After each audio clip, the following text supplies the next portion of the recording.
नमस्कार।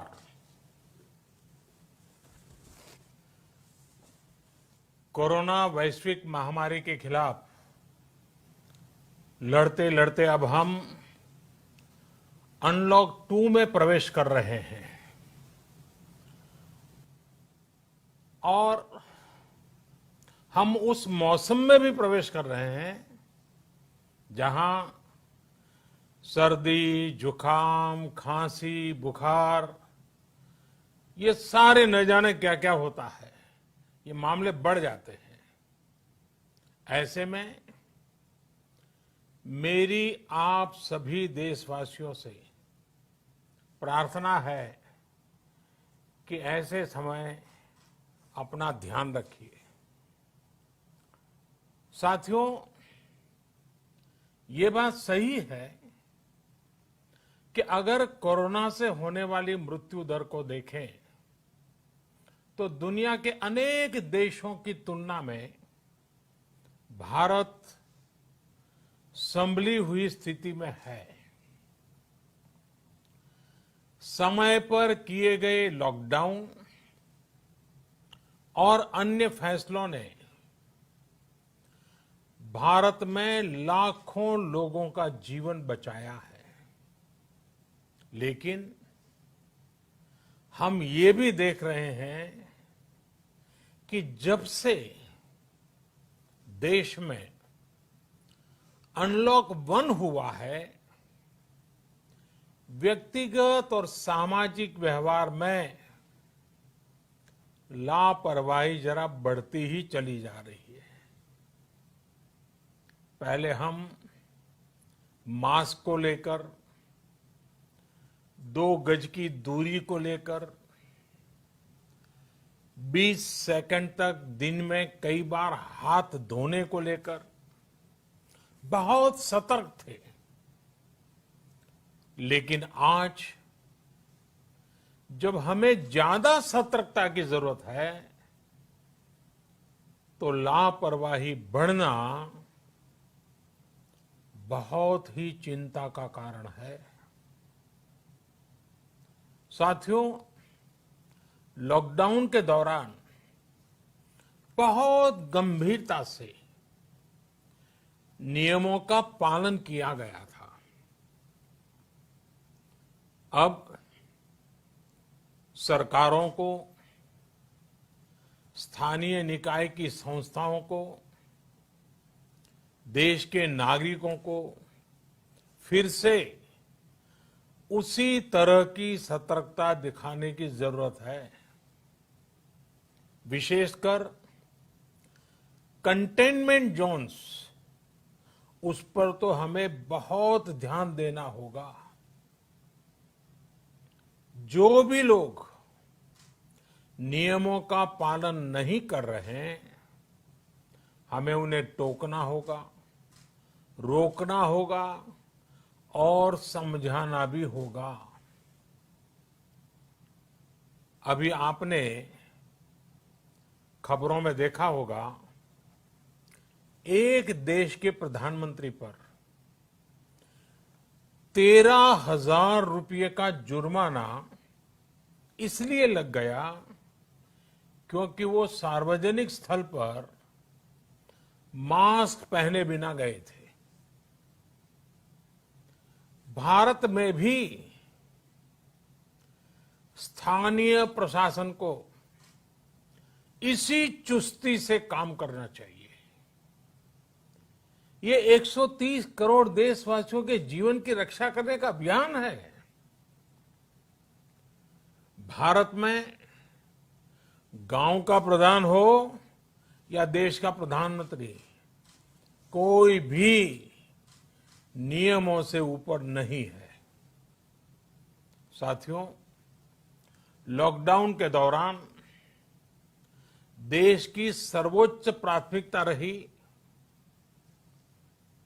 ऐसी स्थिति न आए कि किसी गरीब के घर में चूल्हा न जले। केंद्र सरकार हो, राज्य सरकारें हो, सिविल सोसाइटी के लोग हों, सभी ने पूरा प्रयास किया कि इतने बड़े देश में हमारा कोई गरीब भाई बहन भूखा न सोए। देश हो या व्यक्ति, समय पर फैसले लेने से, संवेदनशीलता से फैसले लेने से किसी भी संकट का मुकाबला करने की शक्ति अनेक गुना बढ़ जाती है। इसलिए लॉकडाउन होते ही सरकार प्रधानमंत्री गरीब कल्याण योजना लेकर आई। इस योजना के तहत गरीबों के लिए 2.25 लाख करोड़ रुपए का पैकेज दिया गया। साथियों, बीते 3 महीनों में 20 करोड़ गरीब परिवारों के जनधन खातों में सीधे 31,000 करोड़ रुपया जमा करवाए गए हैं। इस दौरान 9 करोड़ से अधिक किसानों के बैंक खातों में 18,000 करोड़ रुपए जमा हुए हैं। इसके साथ ही गांवों में श्रमिकों को रोजगार देने के लिए प्रधानमंत्री गरीब कल्याण रोजगार अभियान तेज गति से आरंभ कर दिया गया है। इस पर सरकार 50,000 करोड़ रुपए खर्च कर रही है। लेकिन साथियों, एक और बड़ी बात है जिसने दुनिया को भी हैरान किया है, आश्चर्य में डुबो दिया है। वो ये कि कोरोना से लड़ते हुए भारत में 80 करोड़ से ज्यादा लोगों को 3 महीने का राशन, यानी परिवार के हर सदस्य को 5 किलो गेहूं या चावल मुफ्त दिया गया। इसके अतिरिक्त प्रति परिवार हर महीने 1 किलो दाल भी मुफ्त दी गई। यानी एक तरह से देखें तो अमेरिका की कुल जनसंख्या से 2.5 गुना अधिक लोगों को, ब्रिटेन की जनसंख्या से 12 गुना अधिक लोगों को और यूरोपियन यूनियन की आबादी से लगभग 2 गुने से ज्यादा लोगों को हमारी सरकार ने मुफ्त अनाज दिया है। साथियों, आज मैं इसी से जुड़ी एक महत्वपूर्ण घोषणा करने जा रहा हूं। साथियों, हमारे यहां वर्षा ऋतु के दौरान और उसके बाद मुख्य तौर पर कृषि क्षेत्र में, एग्रीकल्चर सेक्टर में ही ज्यादा काम होता है। अन्य दूसरे सेक्टरों में थोड़ी सुस्ती रहती है। जुलाई से धीरे धीरे त्योहारों का भी माहौल बनने लगता है। अब आप देखिए, अभी 5 जुलाई को गुरु पूर्णिमा है, फिर सावन शुरू हो रहा है, फिर 15 अगस्त आएगी, रक्षाबंधन आएगा, कृष्ण जन्माष्टमी आएगी, गणेश चतुर्थी आएगी, ओणम होगा और आगे जाएं तो काटी बिहू है, नवरात्रि है, दुर्गा पूजा है, दशहरा है, दीपावली है, छठी मैया की पूजा है। त्योहारों का ये समय जरूरतें भी बढ़ाता है, खर्च भी बढ़ाता है।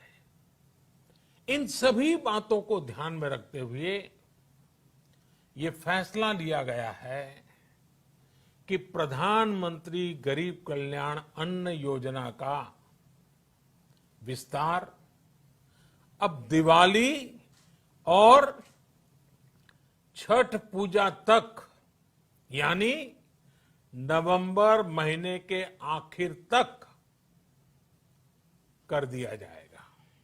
यानी 80 करोड़ लोगों को मुफ्त अनाज देने वाली ये योजना अब जुलाई, अगस्त, सितंबर, अक्टूबर, नवंबर में भी लागू रहेगी।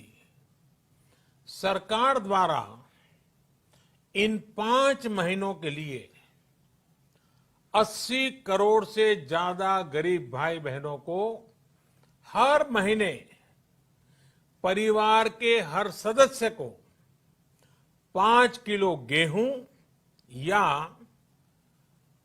5 किलो चावल मुफ्त मुहैया कराया जाएगा।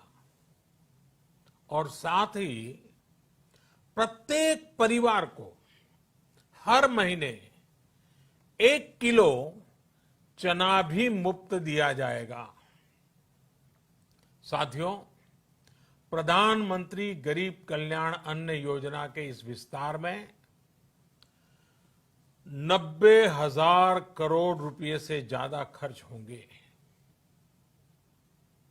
और अगर इसमें पिछले 3 महीने का खर्च भी जोड़ दें तो ये करीब करीब 1.5 लाख करोड़ रुपया हो जाता है।